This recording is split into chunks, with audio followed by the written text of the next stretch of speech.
In 2025, we posted 6 videos in our Plastic is in the Details series. And throughout those videos, we got hands-on experience in the studio and on the course with a wide variety of plastics. But which ones really stood out? Let's find out, because the plastic is in the details. Hey everyone, it's Greg from 6-Sided Discs, and we're recapping our top 6 discs, comparisons, and moments from each of our series over the next few weeks. But if you haven't seen those videos yet, this is your warning because there are spoilers galore coming up. So make sure you check the links in the video description to watch the full comparisons, analysis, and more from each of these videos. Let's kick things off for our Plastic is in the Details series at number 6. And we begin with plastic made from plants. Yep, you heard that right. Clash's Bioplastic blend Planty was front and center at Disc East, so we grabbed a pile of it, took it home, and had no idea what to do with it. So I called the one person I know that I thought might know something about it, Jesse from Trash Panda.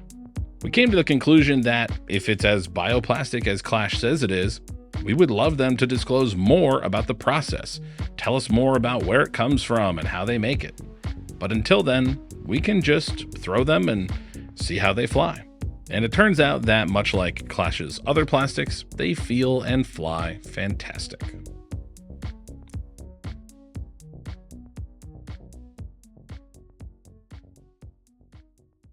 What do you all think of Planty? Let us know in the comments below. At number 5, we took a look back at our huge glow comparison from last year because there was a serious new contender to test, Discraft's Megaglo. And it turns out Discraft aren't messing around.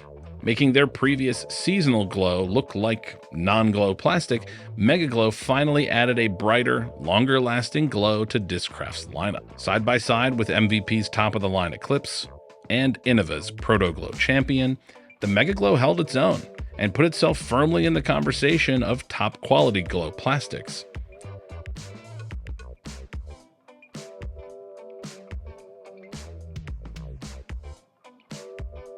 And everything was going well until a recent stock release where they announced that it's called Seasonal Megaglo. Glow is not a season, but I guess that is a problem for a future video.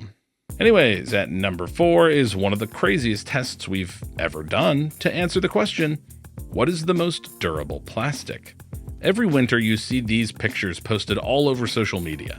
People breaking their discs, hitting trees, and it seems like it's happening all the time. Or is it? To find out, we dumped over 40 discs into a deep freezer and threw them as hard as we could into a wall. And well, it turns out it is really, really hard to break a disc. In fact, we almost didn't release this video because after 40 discs and hundreds of throws, we were only able to break 2 discs. Divergent discs, brittle silicone rubber, which by the way, you can just break at room temperature. And a very old, very beat in Innova Pro Destroyer. So yeah, what exactly are you all doing that's making your discs break all the time? Wow. Moving on to number 3, it's all about Innova. In our Throwing Every Plastic videos, we've explored dozens of plastics from Discraft and Trilogy, but it was only a matter of time before we tried to get all of Innova's plastics in one video. In fact, to try and take that a step farther, we even reviewed old footage from old videos to try and break down how Innova's plastics compared. And, well, as you can see here, our results were all over the place. Sometimes plastics were reliably overstable, and sometimes they weren't. And some plastics were literally all over the place. A common complaint that we hear about Innova is that their plastics in different runs can be somewhat inconsistent in terms of stability. And this seems to sort of visualize that. But let us know if you've had a similar experience with Innova's plastics in the comments below. In the number 2 slot, we have the Innova Mamba. This combo disc and plastic in the details video involved one of the most popular understable distance drivers in the sport.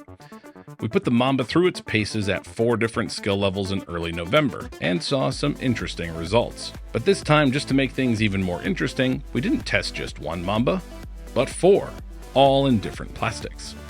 And what we ended up with was an interesting spread of results. For my 10-year-old son Eli, all 4 Mambas were overstable, with the Protoglow Champion just a smidge more than the rest. While my wife Emily had a little bit more variety. The Protoglow Champion was again the beefiest, but she saw less overstability from the G-Star Mamba. Which is weird because for me, the G-Star Mamba was the most overstable, hardly turning at all. While the Protoglow Champion was the most understable for me on my backhand. And Josh had similar results, getting a huge roller from the Protoglow Champion and only cut rolling the other 3. And all that means something. I guess it means that making generalizations about how specific plastics and discs will fly for people is probably not a great idea. As always, the best way to figure out how a disc is going to fly for you is to throw it for yourself.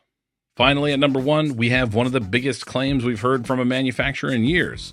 Basically, us at Discmania truly believe that this is the most innovative tool disc golf has come up with since the beveled edge disc. Discmania's claim that their new Q-line is a weight distribution revolution raised major question marks with us, and apparently everyone else.